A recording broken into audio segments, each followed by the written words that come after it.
Welcome back to today's episode of Trucks and Trikes. Today we're going to tackle my wife's TRX 250R engine. It needs a new top end, well, new piston, excuse me, and rings and wrist pin bearing and so on. Anyhow, I have removed the studs already.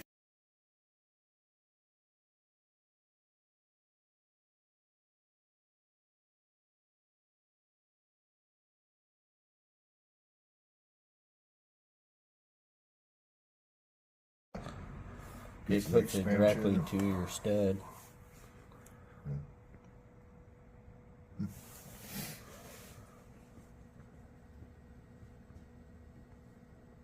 Induction coil.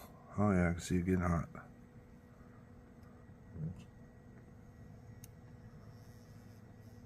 Oh, I hear that thing buzzing too.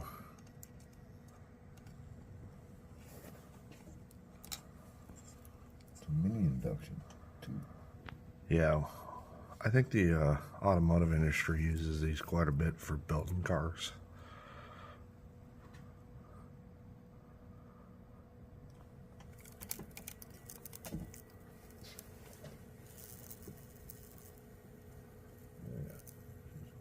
Bottom goes nice and hot. Like butter. Look at that. 3 out of 4. Candy from a baby right there. Yeah, that's pretty good. And put in longer studs because this is a 76 millimeter stroker crank, and it requires a spacer plate and 2 gaskets, all provided by Arlen at LED Performance. So today we're gonna put a fresh cross hatch on this cylinder and clean it up, gap the rings, and put the new piston and gaskets in it and put it together. So I've already got the cylinder clamped into the vise. Not real tight, just tight enough to hold it. Kind of moves a little bit, but good enough. And we're going to take the old ball hone and see how it does. First things first, I like to spin the drill a little bit slowly. Take some PB or WD-40, cutting oil of some sort. Lube it up as it's dripping. Probably good enough. Let it fall over around. Good job. Let's try that again.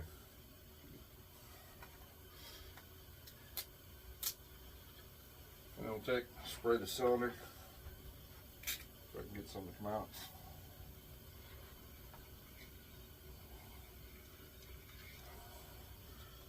Then we're going to spin this at a pretty rapid rate in and out and get a nice cross hatch.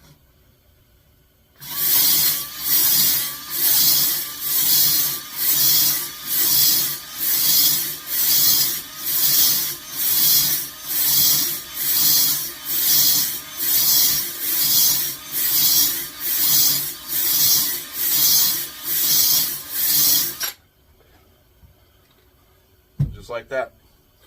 It's now got a crosshatch in it. So got to get it cleaned up and start file fitting the rings. So I take brake clean. This is just regular old brake clean from Napa, and I liberally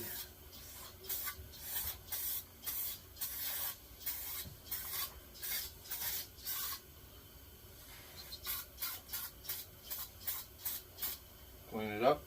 I'll take a rag.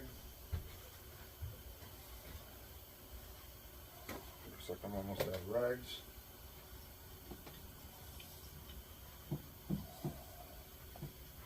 Wipe everything down.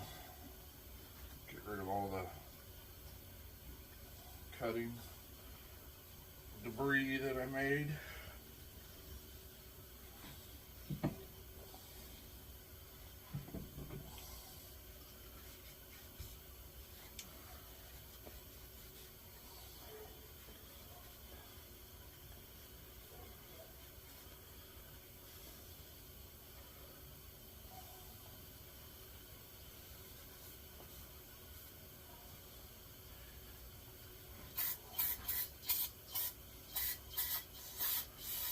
Make sure you clean out all the ports. Stuff gets everywhere.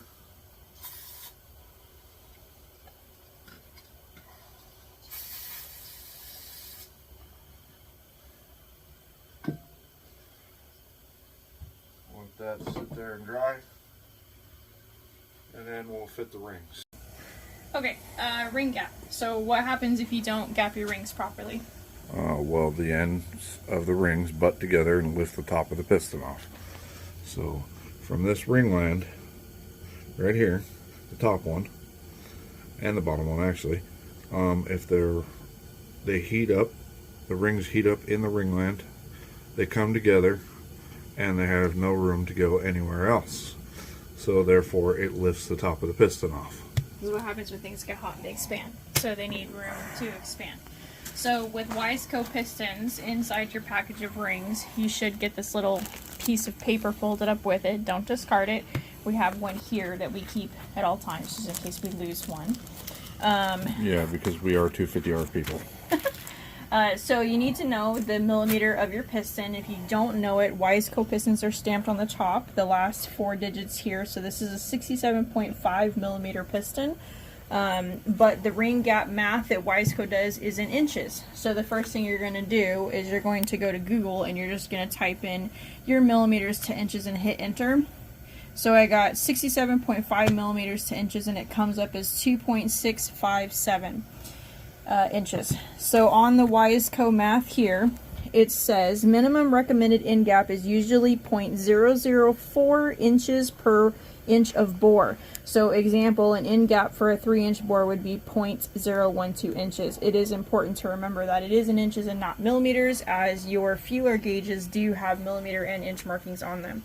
So now you're just going to go, you're going to take this number that you got, 2.657 or whatever your number was for your millimeters, 2.657 times 0.004, and the answer that I get is 0.010 and some change. Now if I do a 0.010, it's going to be a little bit too tight, so we're going to go up one to 0.011, and then we'll find that feeler gauge, which if your feeler gauges are well loved, they're going to be hard to read, but this one, I don't know if you'll be able to read it at all, but this is a 0.011, which also happens to be a 0.28 millimeter feeler gauge. And if you're not sure, and if you have one of these,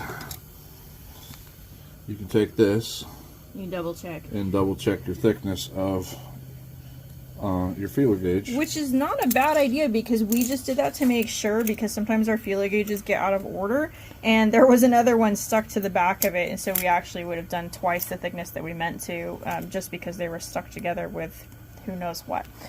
So this is going to be our thickness here. So you're going to take, carefully. Oh, never mind. I was going to say there's scissors, but never mind. You are going to put these rings in the cylinder, and to get them square, you're going to use the piston to actually tap them down. You're going to want to do one at a time, however. Right. I'm just holding them together. But you're going to put it in the cylinder, and you're going to use the cylinder to put them down to get them square. If you try to square them up just with your eyeballs, it's not going to work. So you do want to use your actual piston to square it up in the cylinder by pushing it down. And then once you have that installed in your cylinder, the cylinder is going to squeeze that down a little bit. Then you're going to, while it's in the cylinder, take whichever, double check your feeler gauge since others stuck out. While it's in the cylinder, you'll run this through the gap to see if you need to take some off or if it's already big enough. If it's already big enough, you're fine, leave it alone, don't file anymore.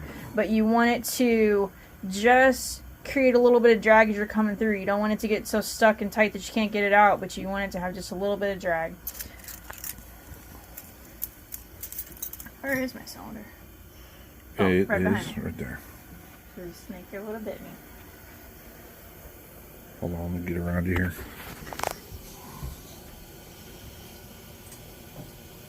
The piston gonna fit in upside down. Yeah, it should.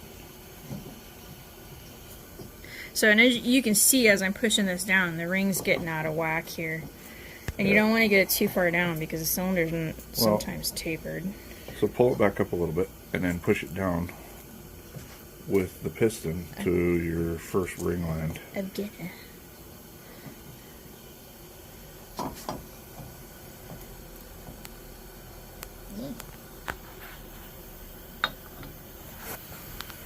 So So you push it down about like that, and then because the piston is straight, piston's not going to be crooked, it's not going to go like crooked. then,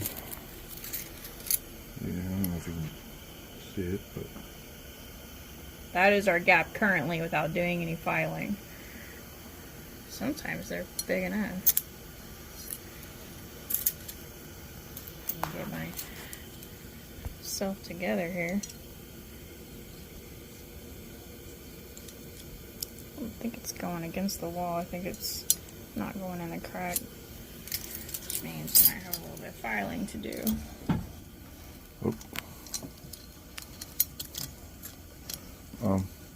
that's going in. Is it? Yep. I can't see. It's not. Oh Yeah, yeah, that's- it's there you against go. the So cylinder you're wall all the way now, up against and the it's not cylinder wall. dragging, so it's plenty big. Okay, so that's one. So I bet you The other one's probably fine too. other one's probably just fine, but let's double check it. Just because I want this engine to live for a long time. It lived a long time last time. Oh, I know. This engine lived for About 8 years. 8 years, with the absolute dog tar being beat out of it for at least 3 or 4 years. I mean, beat the snot out of it. And if many people don't know, I race a 3-wheeler, and this was my old race engine. It is now my wife's.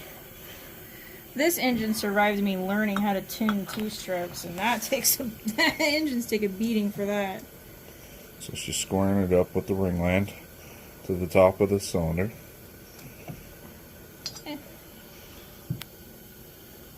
wonder if I should push it down to the second one. As long as it's square, it should be Doesn't just fine. taper that close to the top though. Beep, beep. Let's see if I can see if it's going in. Oh yeah, I'm up against the cylinder wall and there's no drag. So we're not going to file anything on this ring either. Okay, neither needs to be filed. Now that's not always the case. Sometimes you get them and they're super tight. You can't even get the fuel gauge in, and you have to be real careful because it does not take much to take anything off these rings. I mean, it takes barely any sanding at all with a gentle file, and the material comes right off. Okay, so we are good to go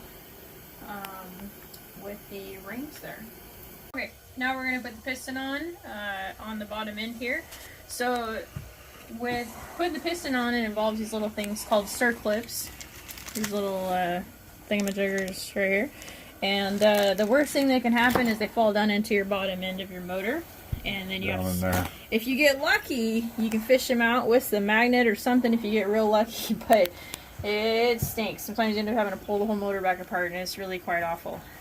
So stuff your bottom end full of racks. And pull your crank up because you're going to need that space. And you can reuse these rags later for something else, but really, you just really don't want those circlips going down in there. And if they fall in your towel, you want them to fall in a way that you can fish them out of the towel without them going in there too. So I try to make it fold where it's going to catch like a little bowl. Alright.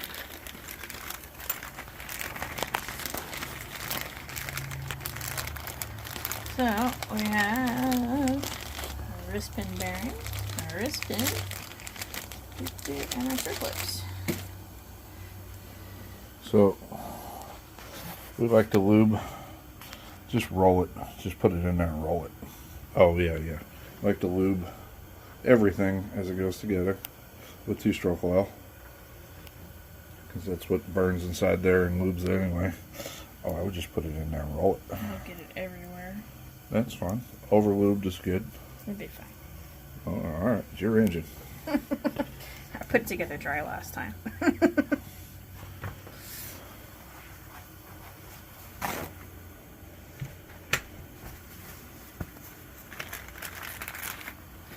Okay. Here, there's an arrow on the top of the piston, and the arrow points towards the exhaust side. Please do not put your piston in backwards. Please take extra time to make sure you know which side is the exhaust side of the motor. If you notice, the skirt on the exhaust side versus the skirt on the non-exhaust side are not the same. Please do not put your piston in backwards. Non-exhaust side. Well, I mean, technically, that's what it is. Yeah. Intake side, but yes. Yes, lube everything. Makes it go together easier and makes it not dry fire up first thing. But right now, as I'm going to try really hard not to slime the piston with this lube, because it's going to make my life hard with the circlips if I do.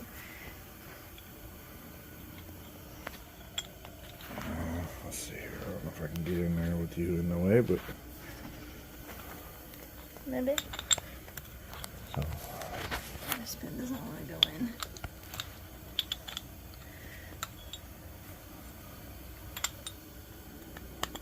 it's a tight fit.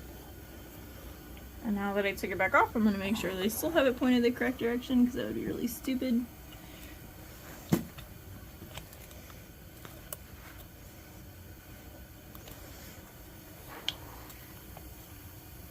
There she goes.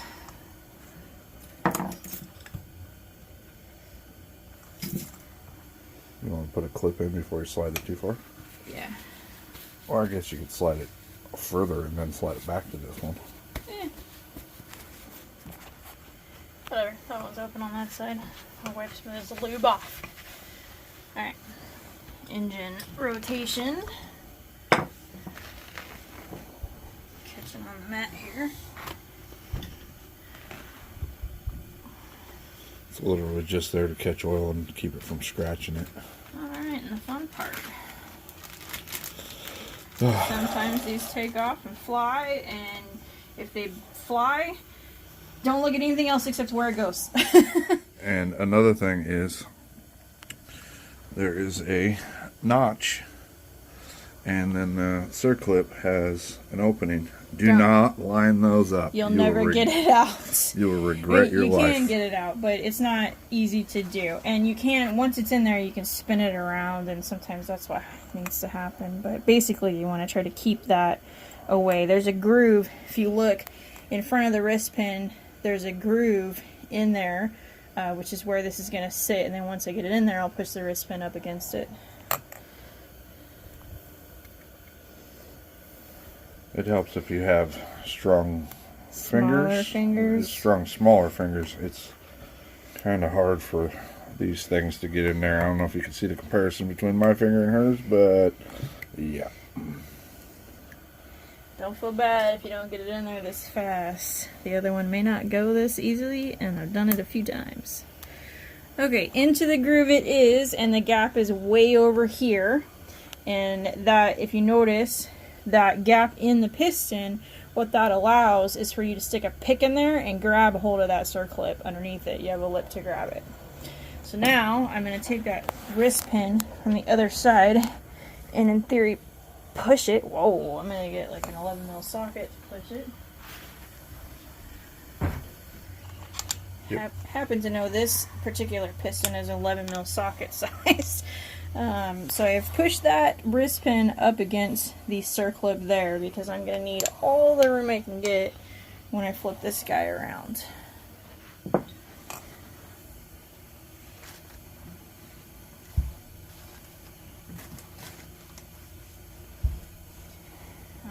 and make sure my little towels are in place. I'm going to remove everything.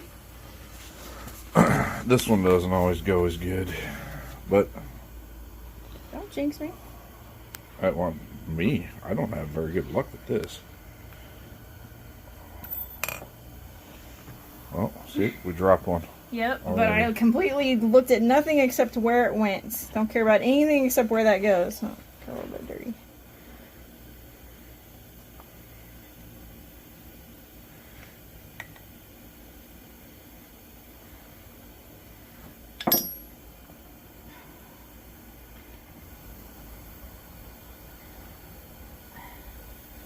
Jerk. This one's not going as easy.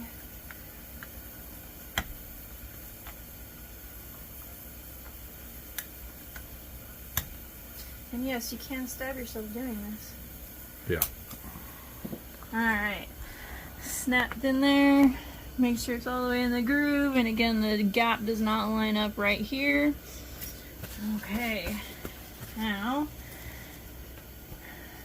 we're going to take a look at our rings. I want to say on this particular piston, the two rings are identical. They This is are. not the case on every piston. What did we decide last time? Numbers up? Or Numbers down? always. The numbers usually up.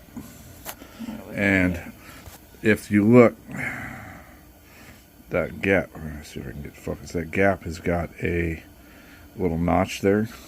That little notch. Get the camera to focus. Goes in that around that pin. There's a nubbin in that little hole in the ring line has a nubbin in it. There's a pin on this side and that is your ring orientation. You do want those lined up. If you Yeah. don't have them lined up, then your piston is not going to sit, your ring's not going to sit flat in your piston. It's going to be bubbled out right there, and that's bad news bears. So if it's over that, when it goes to go in, it won't go in all the way. It'll stop on that nubbin, so you want it lined up so that it can go flat in. Where's the nubbin on this one? Right here. Yep. So you just put the ring on and just walk it around nice and easy. And then they're constantly going to fall out of the nubbins. Always. They're going to just walk around and be a mess. So when you go to actually put it in the cylinder, you're going to have to line that back up when you're squeezing them together, or it's never going to go in your cylinder. And we're done. Our rings are on, our pistons on, our circlips are in, and we can pull our little catch rags out here, and it's ready to get the cylinder put on. Now we're going to put the cylinder on, or get started. So, base gasket. Make sure everything, lines up, doesn't overhang. And this motor has a spacer plate. We're trying something new. The last assembly on this motor didn't have a spacer plate. We're trying something new. Flip it around. Details. So that's actually, if you notice, move your hand. It's upside down. Move your hand. It's upside down. So this has a rounded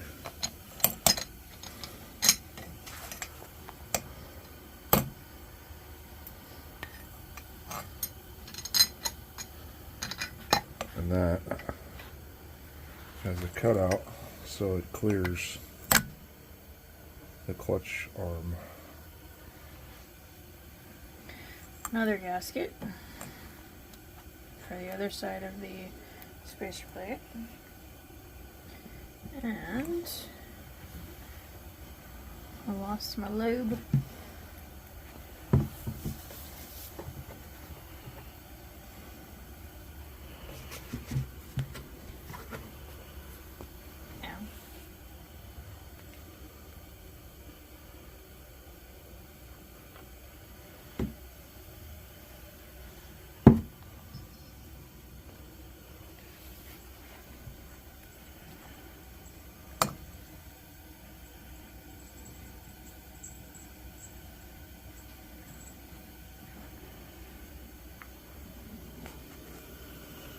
Our helper has arrived.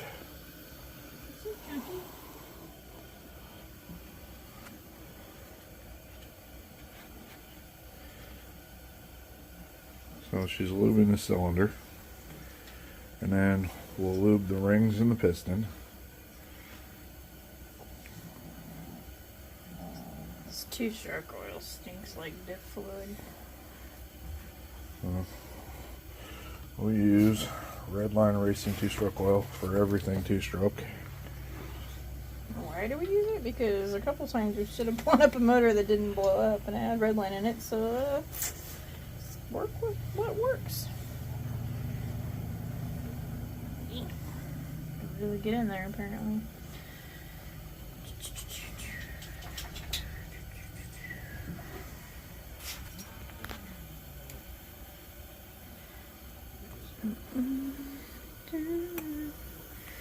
But it does stink.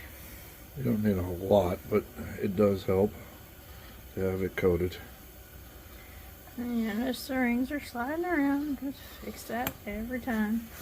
So most people don't know this, but the two-stroke piston, see the lines, that actually holds oil and helps keep oil on the piston.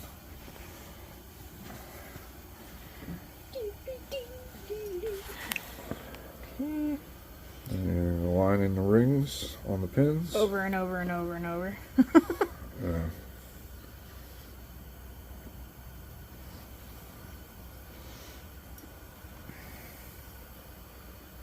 Okay, so you want to make sure when you do slide it together that your piston is got the rings in compressed so you can slide it in there, and make sure that you're not twisted like you are. You need to untwist the cylinder, because then you will, yep, there you go, because then you'll twist the rings.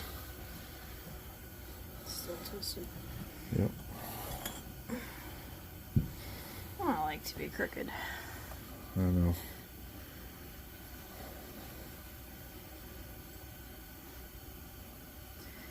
I think I'm just gonna squeeze this first ring first. Worry about the second ring. The bottom of the cylinder is got a chamfer to it, so Am I straight? yeah, close enough.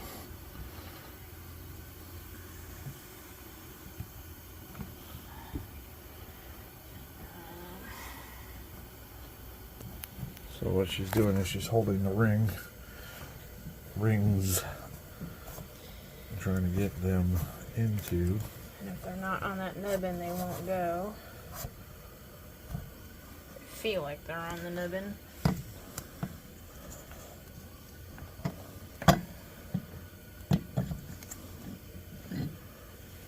And she sets the jug down.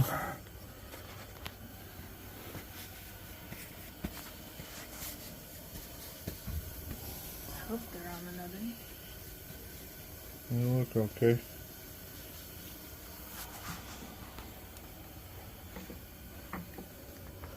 Right there. Yep. Do you want me, I got the acorns over here. Do you No, want the acorns? those are for the head. Oh, no. No.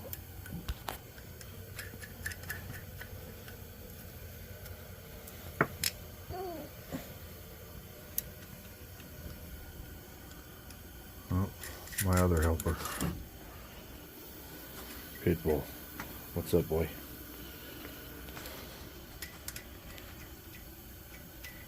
I think these are 14.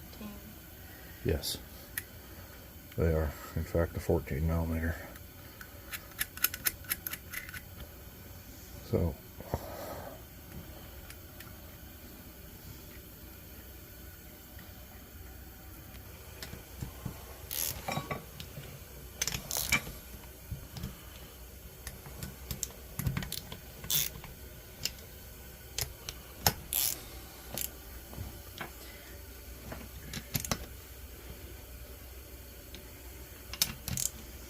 these are usually about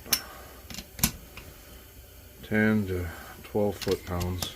Hand up on the socket, or up on the ratchet instead of down on the handle tight usually. But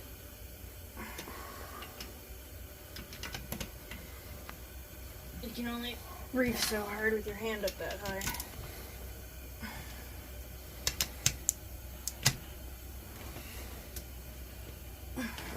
It's probably pretty good. We can actually check it if you want. So now, what we do is orientate the head gasket This is a multi-layer head gasket. That's what we like to use. Unless you have an O-ring cut head, which Yeah. I don't on this one. No, this one does though. That's an O-ring. Bunch of them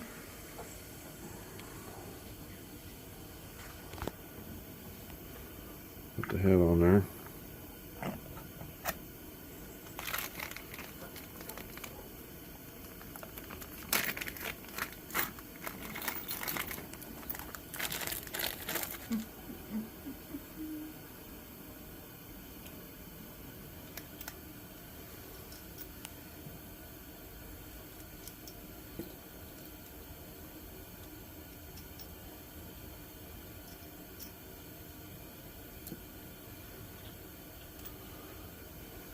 Using all brand new copper washers And nuts.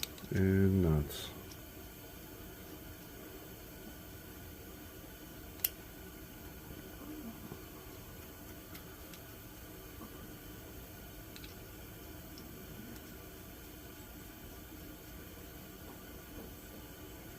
Stuck together. Like goop. That's oil, packing oil.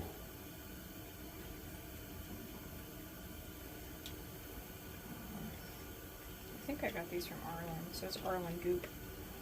Oh.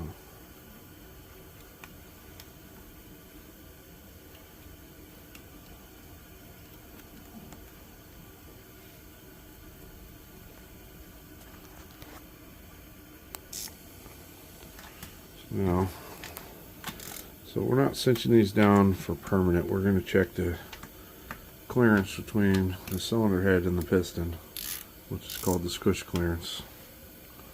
Did you want to put stuff in there before I put it down? No, I have a trick that I like to do.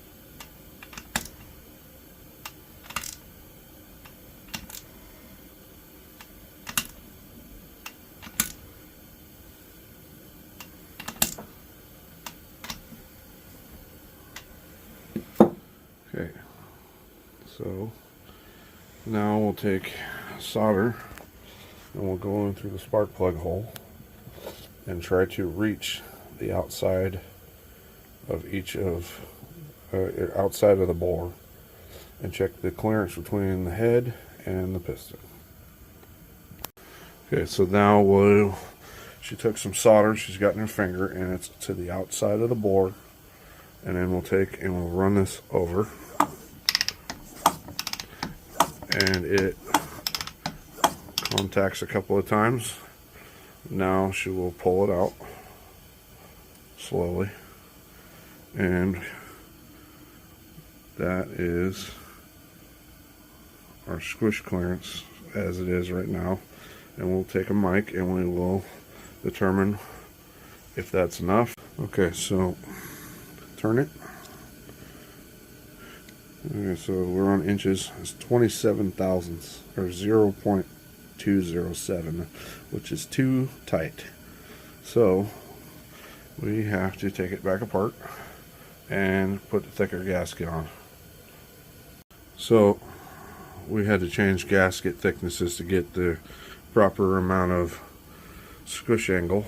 But now we want to turn that so the camera can see it, so everybody's not looking sideways. So now we are 0.057, which I like to be within 0.055 or 0.060 for making a power band that is usable and not like a light switch. So with that, the top end is now on there, but we still have a little bit of parts to put on it, but we can do that at a later date. So that will do it for this episode. It looks pretty good. Our shiny motor. Let us know what you guys want to see more of. You know, like he said, let us know in the comments what you guys want to see more. We definitely have options to choose from and what we're working on. So, until next time, thanks for watching.